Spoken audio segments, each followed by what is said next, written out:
এখন তো পরিস্থিতি একটু ভালো, কিন্তু কালকে রাত্রে অনেক খারাপ অবস্থা ছিল। সবাই নাকি হুমকি দামকি দিয়ে বের করার জন্যই করছে, দৌড়াদৌড়ি করছে। কারা করছে এটা? এটা আলীনগরের লোকজন, যারা সন্ত্রাস পালে তারারে। আমরা চাই আসলে এলাকাবাসী সবাই ভালোভাবে থাকার জন্য। এই যে রুটঘাট এরকম করছে, এটা মানুষের সকালের চাকরি যেতে পারে না, গার্মেন্টস করবে, হাইটে হাইটে যাওয়া অনেক দেরি হয়ে গেছে।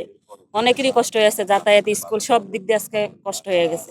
তো চাই এলাকাবাসী সবাই প্রশাসনের আয়ত্ত থাকুক, ভালো থাকুক।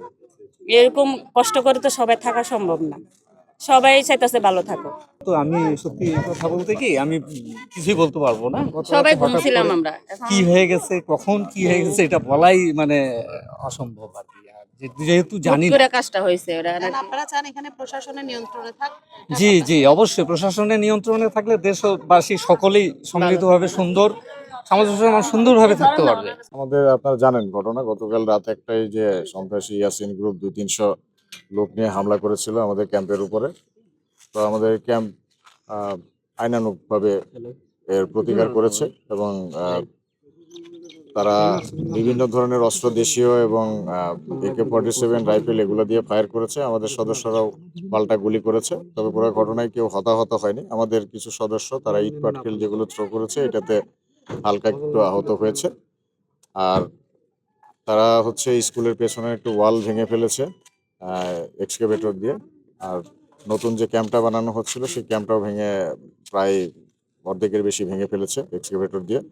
তো যার ফলে এর পরবর্তীতে খবর পেয়ে আমরা র্যাব, পুলিশ, সেনাবাহিনী, বিজিবি সকল ফোর্সই আমরা স্টার্ট করি এবং জঙ্গল সলিমপুরে এসে এখানে রাস্তার মধ্যে তারা 4-5 জায়গায় হচ্ছে বড় ধরনের ডিচ তৈরি করে রাখে, যে কারণে আমাদের গাড়িগুলো সামনে নিতে পারিনি। এখান থেকে আমরা খুব দ্রুত নেমে পায়ে হেঁটে তার ঘটনাস্থলে পৌঁছায়। বাট এই সময়ের মধ্যে যখন আমরা এখান থেকে মুভ করি তখন তারা ওখান থেকে পালিয়ে গিয়েছে।